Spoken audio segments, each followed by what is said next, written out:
Can Russian military jets compete with Western ones? We live in sad times. Instead of worrying about whether people will find work, have food, or be vaccinated for the pandemic, nations are gearing up for war. Every nation seems to be in an arms race, caring only about building weapons. Companies that manufacture weapons make billions of dollars along the way, such as the American company Lockheed Martin or Airbus in Europe.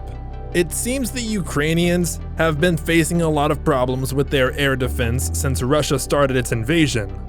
Russians are now dominating the airspace, leading countries to want new modern fighter jets like the F-35. With the war escalating to NATO countries, many are wondering how Russian fighter jets compare to those from the West. Does Russia have the capability of dominating the airspace of NATO countries? For the most part, yes. However, while some Russian fighter jets in service look similar in design to Western fighters, the Western versions produced in recent years have surpassed their Russian counterparts, with a distinct advantage in several areas. For example, Su-35s were previously considered slightly better fighters than F-15Cs. They are equipped with powerful radars and decent electronic countermeasures, and the new AL-41F engines establish a slight kinematic advantage. However, the Su-35 has fallen behind the F-15C and F-15E with recent upgrades to their avionics suite. Even the best performing Russian fighters cannot compete, and their air-to-air weapons, with one exception, perform worse across the board. For instance, compared to stealth fighters, the Su-57 has an abnormally large radar cross-section. It has no air-to-air missiles equipped with the BVRs that will fit within its internal weapons bay. Despite being specifically designed for the Su-57, the R-77M missile has not even been deployed. The R-37M has an advantage in terms of range, but it's not widely available in Russia and is so large and heavy that Su-57s can't carry it in significant numbers or internally. Russian drones are also very limited in comparison to American ones. Even with hand-launched aircraft in development projects like the Prorov, there is nothing comparable to the US fleet of MQ-9 Reapers or RQ-4 Global Hawks. As far as Russian bombers are concerned, there are three types: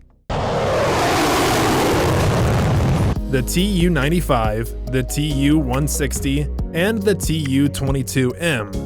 The Tu-160 is only deployed in small numbers and is unnecessarily expensive. A supersonic bomber, it outruns fighters in the same way as the B-1A. The US switched to the B-1B, which uses high-speed nap-of-the-earth dashes to evade air defenses.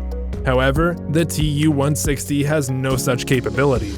The Tu-160 has a larger payload, mass-wise, but because of its limited rotary launchers, it's only capable of launching 12 Kh-55 long-range land attack missiles or 24 Kh-15 medium-range anti-ship missiles. 24 AGM-158s can be loaded on the B-1B, including the anti-ship variant. Compared to the Kh-55 and Kh-15, the AGM-158 has a larger warhead and can be carried in the same numbers as the Kh-15. Tu-95s are limited in their ability to launch cruise missiles, which have limited use in low-intensity conflicts compared to aircrafts like the B-1B, which can provide close air support, and carry fewer cruise missiles than their American counterparts. The argument that Russian aircrafts are better because they are more modern is a useless metric. If you were on the ground, would you rather have the A-10 or Su-25 for close air support?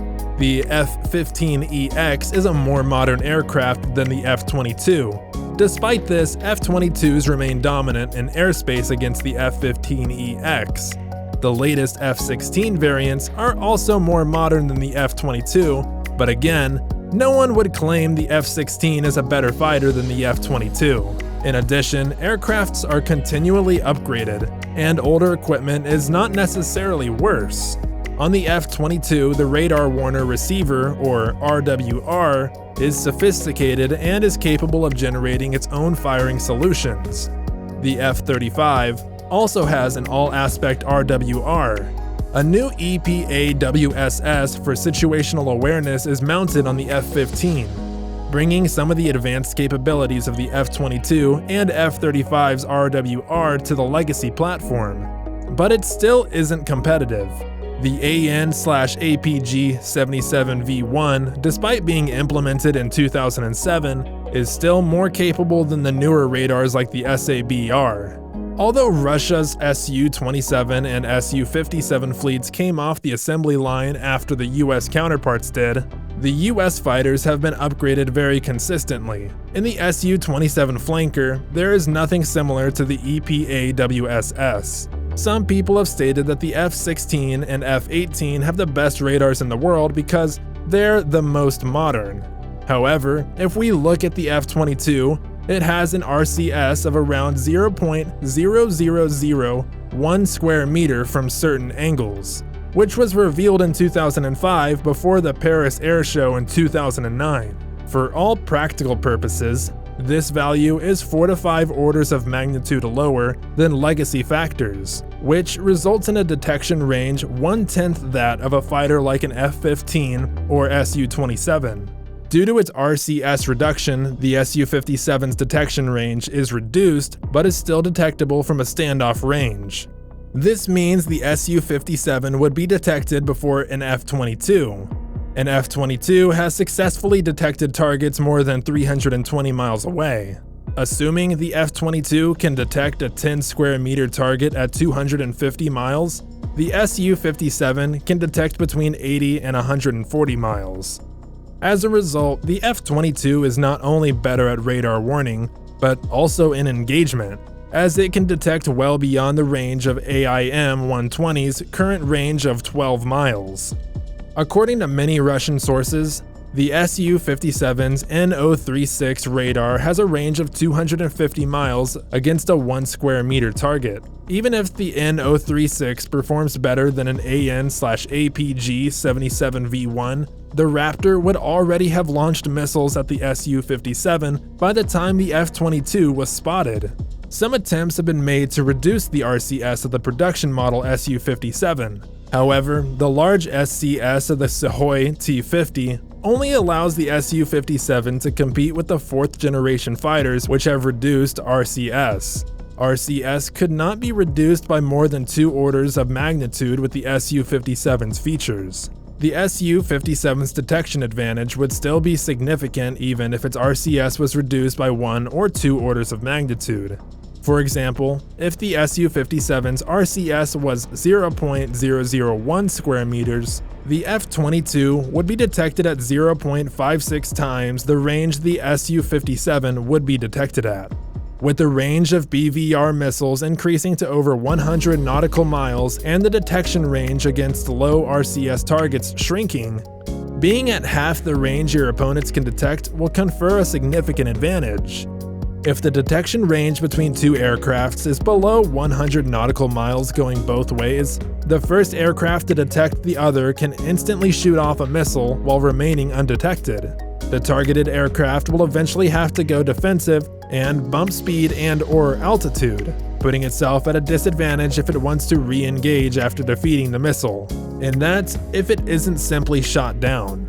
As for the F-35, it was originally intended to have a larger radar cross-section. However, by the time development finished, the production aircraft models had smaller RCS according to both test pilot and senior military officials.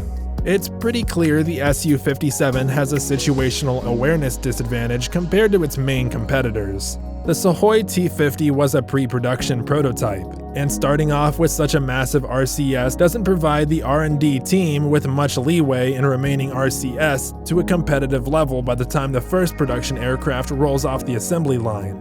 On an already stealthy aircraft, the absolute difference in RCS is too small to allow such reductions, especially given the time in R&D that can be invested before production.